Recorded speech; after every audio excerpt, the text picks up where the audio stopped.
Hello boys and girls, welcome to Atal'Dazar Mythic Plus Guide to one of the dungeons in Season 3 of Dragonflight. We'll be going through the main boss and trash mechanics, and keep in mind that the round constantly changes because once you zone in you can go to any of the first 3 bosses. Let's start with the first boss, Razan, who is going to cut serrated teeth on your tank, which makes him take increased physical damage. Be prepared to heal through that.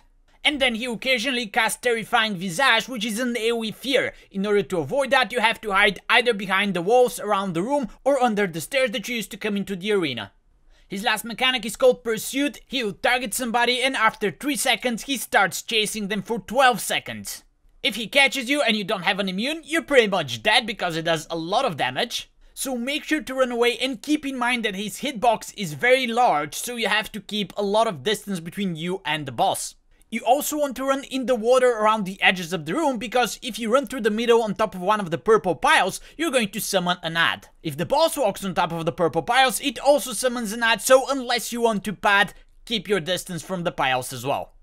If you go right from the start, you're going to see the reanimated honor guard, who has a totem that heals him. Kill the totem first, then he enrages and starts spitting green vomit around him, which does AoE damage, and if you walk on top of it, it does even more damage. He also has a stacking bleed for your tank, so you have to heal the tank as well as everybody else.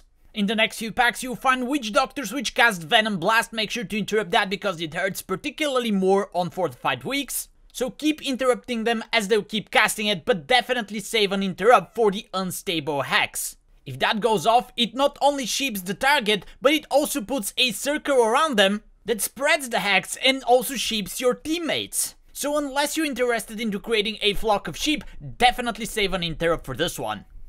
You also want to keep an eye on the shield bearers who cast Bulwark of Juju. That's a big white dome which reduces the damage taken by your enemies by 90%, so either drag the mobs outside of it or make sure to stun or knock the bearers up to interrupt it.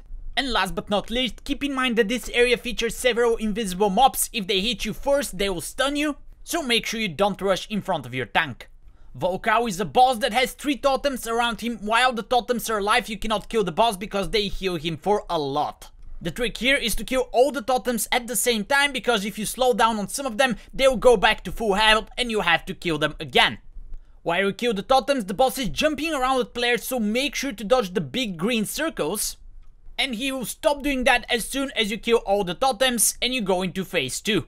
Instead, in phase 2, he spits green circles around him, so you need to kite him in a circle around the room. And you also need to interrupt his noxious stench ability as quickly as possible, because it puts a stacking disease on the players which does AoE damage. This ability is also being cast in phase 1 while you're killing the totems, so make sure you have a range interrupt or the tank is watching the boss. And after some kiting around the room, you should be on your way to the next one. The trash in the middle includes the toxic saurids, which are the small dinosaurs. They jump and leap on top of players, doing AoE damage in a small area. So first try to spread around a little bit so they don't hit everybody, and second try to CC them, stun them and root them as much as you can because they hurt a lot. The big birds cast Terrifying Screech, which is an AoE fear. Make sure to interrupt those. And be aware that there's extra birds on the pillars around the room over here. Definitely expect people to butt pull them in a pug. And speaking of pugs, you probably want to skip the big pack with the big dinosaurs in the middle of the center room, so you do not find out about all the extra AoE and charge abilities that they have. The trash before the next boss includes some Dazari Augurs which cast Wildfire.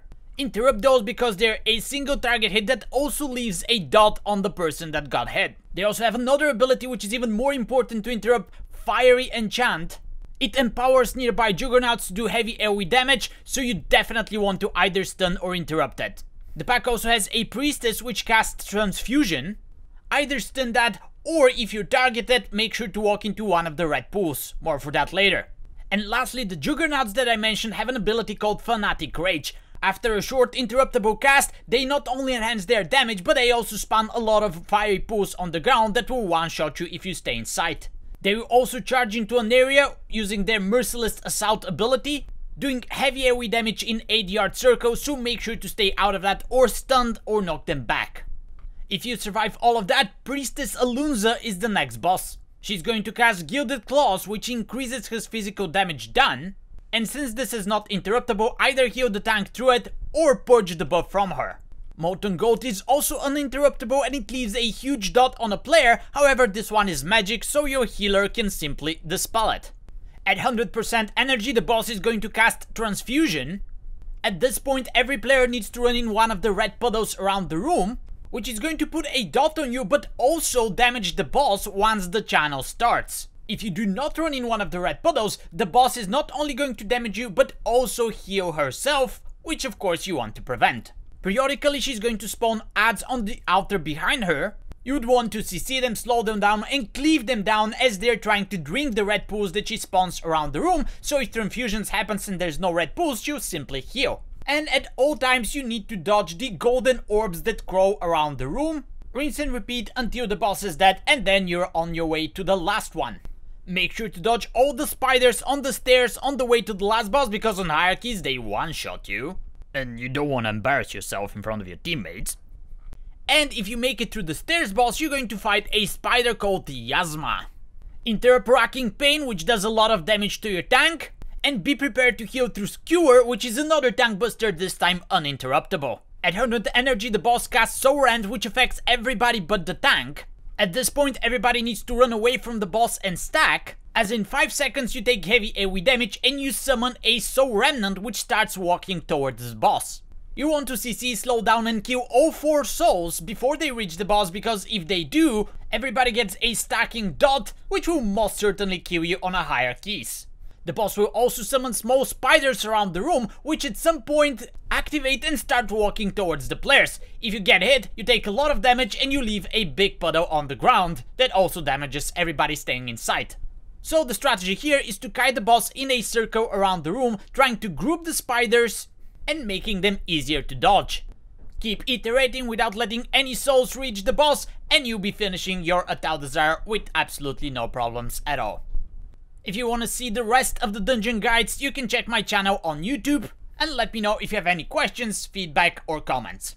I'll talk to you in the next video. Until then, take care and wherever you are, be there.